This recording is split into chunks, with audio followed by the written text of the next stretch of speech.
Welcome back, YouTube. I am Matt. Welcome to just another drop in the bucket. Welcome, YouTube. I am Matt. Welcome to another drop in the bucket here, and we are doing a review of my purchases from the Orlando Pen Show, what I got, and a little bit of my own opinion about the show and how it's doing. Um, let's start with just some of the basics. This is kind of a map. There were a huge amount of people, a huge amount of vendors. I want to thank everyone that showed up, and there just were so many people. I'm glad to see so many people there. If you were there, please give a shout out in the comments. Let me know, if you got anything special there. Did you get a new pen? Did you get more ink? Did you get some kind of accessory? Maybe a pen sleeve or something like that. Um, Even like your favorite company, for example. Maybe not even your purchase, but if there was one company that you preferred the whole time there, please let me know. So, on to me and what I got. The crown capping thing of the entire pen show was this beautiful pen right here. Now, the primary thing this person does is they are the individual primary seller of Yovo nibs in the western part of the world. So pretty much North America, I believe is what they said. Now that is a giant swath. Um, I'll have to reach out in time and see what his general area is, but if he is the only provider, even just for the United States, even that would be a huge swath. There are many custom pen makers, there are many artisans. There were multiple at the show. Many of them use Yovo nibs because they're just so easy to write with. People love them. Of course, you have Schmidt nibs out there, but one of the most popular ones is the Yovo nibs. His pen company, he has his own pen company to go on top of this, of course. And he had custom acrylic. He had some ebonite pens that had some acrylic swirl over that. And he had a skeletonized metal body pen with an acrylic core in the middle so you could see all the parts.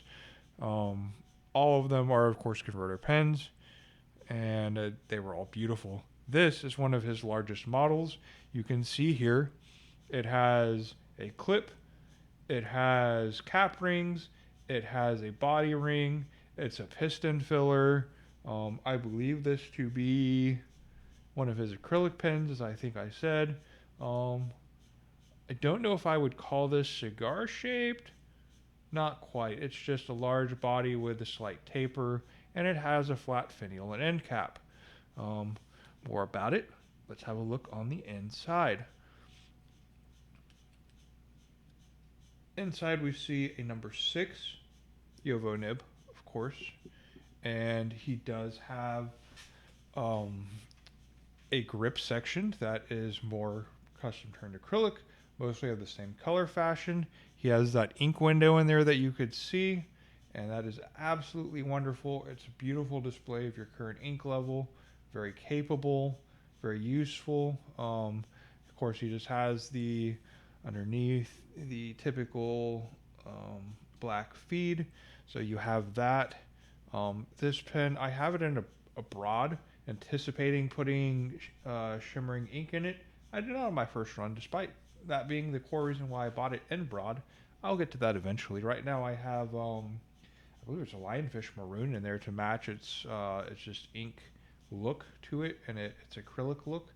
So it is absolutely beautiful. It's a nice dark black swirled with some deep red, some maroon itself.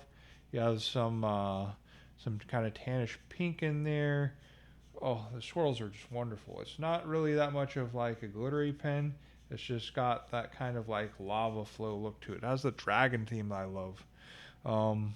So overall, this guy has an absolutely huge arrangement for what he is, and that being like close to 6 models. He does have a pen model with the number 8 nib. I did not get it because I opted for this, and I showed up on Saturday instead of Friday. But I went to the social, and if I had gone during the social, I probably could have gotten one of his number 8 nibs a lot easier. Overall, Oh, wow. I wrote the entire review for this show with this pen. So I'm going to show you a little bit of an ink sampling of just like how much ink it has. Being it's a newer pen and its first fill, it did get some air bubbles in it, and that is not on the pen, that is on me. So I kept trying to push out some of those some of those bubbles with the piston, and I got a little bit of bubbling, but that's not unexpected. But you could see flows super super nice. Oh, just absolutely beautiful. Um, I I have rarely had a pen that wrote this well and this smooth. Some of my 14Ks don't even write this smooth, and I have a few at this point. I've paid about as much money and gotten less pen and writing experience out of box brand pens and been twice as disappointed.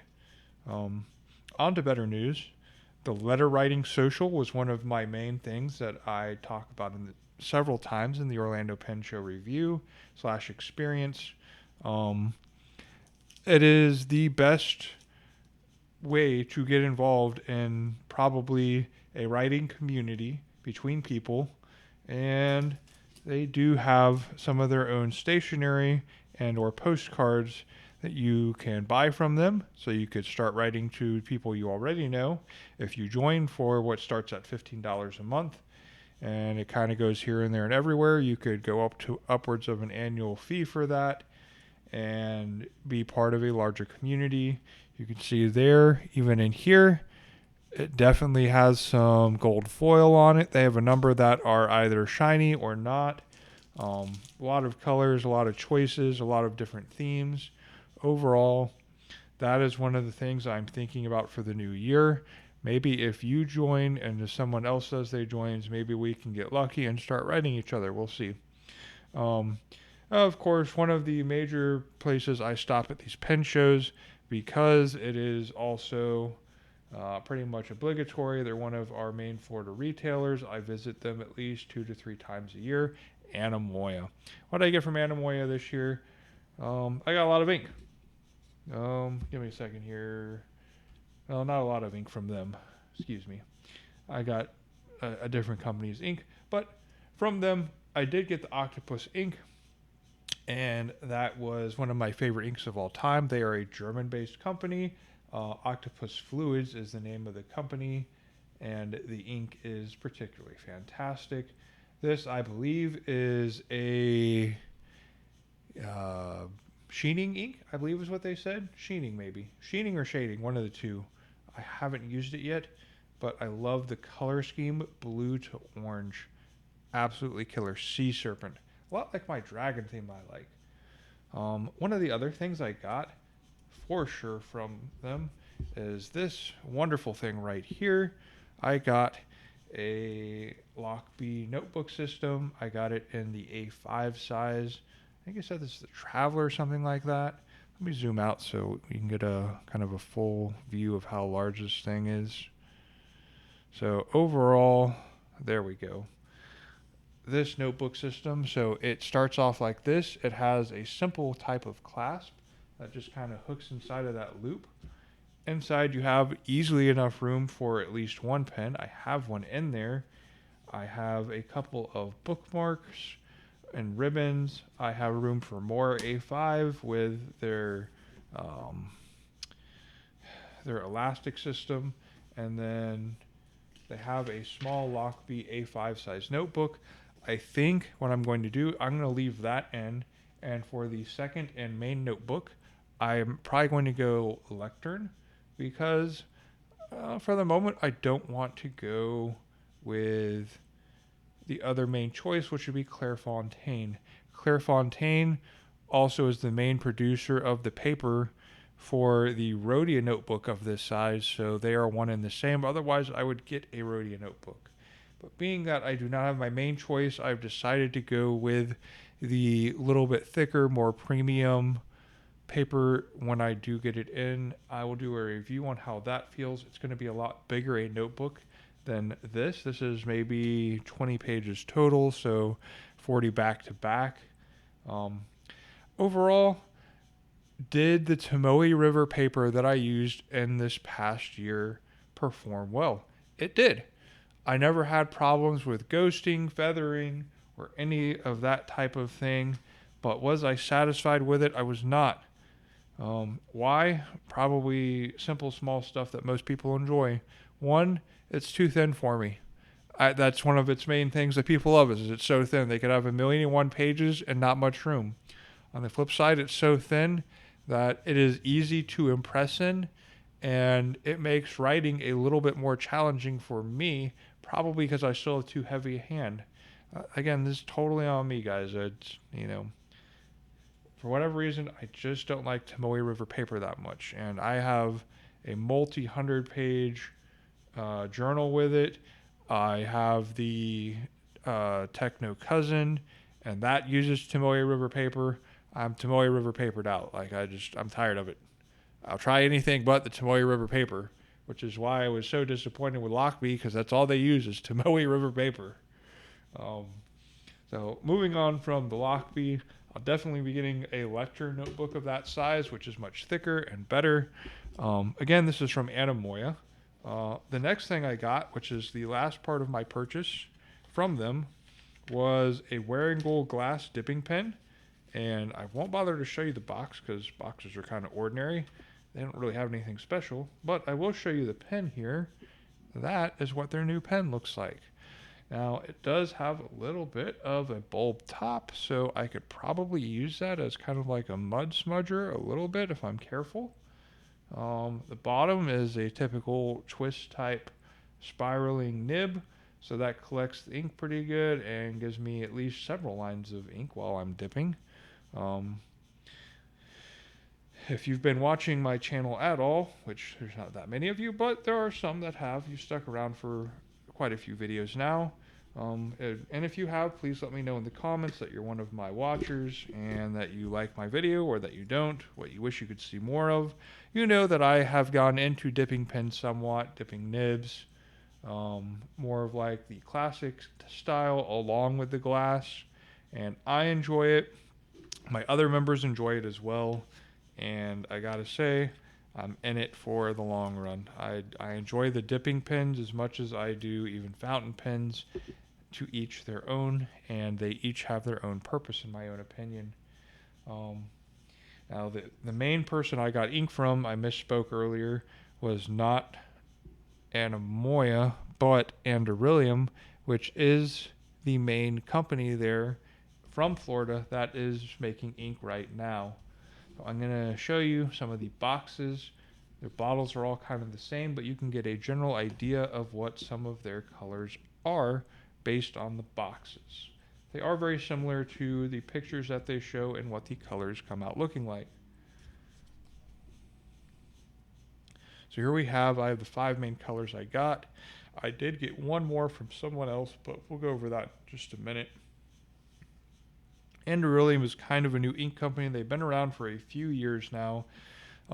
They are the main providers of the custom inks for the 2 Florida shows, both the Miami and the Orlando. I have the Miami color. I don't have the Orlando color. Maybe in the future I'll see it and I'll grab it. If anyone else has it and they're thinking about trading or selling or something, let me know. Maybe I'll buy it from you because I want it, even though it's purple, and I'd be willing to give up a few bucks for it. Not more than it's worth, but certainly as much as it's worth, even if you've already gotten a couple good fills out of it. Most of their colors are based on sea life. We have the Viceroy Butterfly. That's probably the one off from them. Other than that, we have the Anglerfish Deep, which is also kind of a maroon. We have the Lionfish Maroon, which definitely is a maroon. It's the main color that I have in my pen from Mondu Pens, and it writes pretty well. I think it flows good. It's just their ink flows as good as any other ink I've ever seen. I haven't tried the Flying Squid Blue yet, or the Colossal Squid Dark, whatever that is. It looks like something between a black and a gray. We'll have to see. They don't have any shimmer. Primarily shading inks is what they do. They also do not have any sheening inks. It is what it is. Not every company has the ability to put glitter and all that in their ink, nor do they want to. But, here we have some good coloring. I love the shading of it. It provides some unique looks. Things go darker, things go lighter. Overall, I can't really complain so far. If you're looking for just kind of a plain ink that's not going to really fill up your feed with a bunch of extra gunk, this will probably be a safe bet. Last but not least, after all that ink, did splurge and get a single bottle more from one of my favorite companies because, well, I wanted to get at least one from them. I got a bottle of Dominant Industries, and I got Fisherman at Sea. The color is kind of similar to this right here. It's a dark green gray. Um, I have seen it, but I have not really used it that much yet. I haven't decided what pen I will put it in, if at all, at this moment. I have so many pens that I'm kind of shuffling out, thinking about doing kind of a theme park run for a little while. So I'm kind of trying to get out the pens that I'm not going to use, fill up the ones I am. So overall, I don't regret buying the ink. I do want to use it. I love Dominant Industries. I have many Dominant Industry things, and this was not a bad purchase. It's just at the moment it's not going to be probably put in a pen, but it's definitely one I am going to put in the Dominant Industry notebook. Overall, that was the majority of my purchases from the show. I do buy the social pass, so you can typically find me at some point during the pre-socials at the Orlando shows if you show up in the future. I'd like to thank everyone that was there, all the vendors. They were all very helpful. The pre-show was absolutely amazing. It sold out. People had pens at the pre-show. Pizza was even there, but later on, after I left, that didn't mean I didn't go out to eat somewhere nice while we were there. Overall, the whole pen show was great. It was huge. And I'd like to wrap it up. Have a great day. Let me know if you got anything at the show. Were you at the show? And if you have any particular thing that you enjoy the most from it. Have a good one. Shh.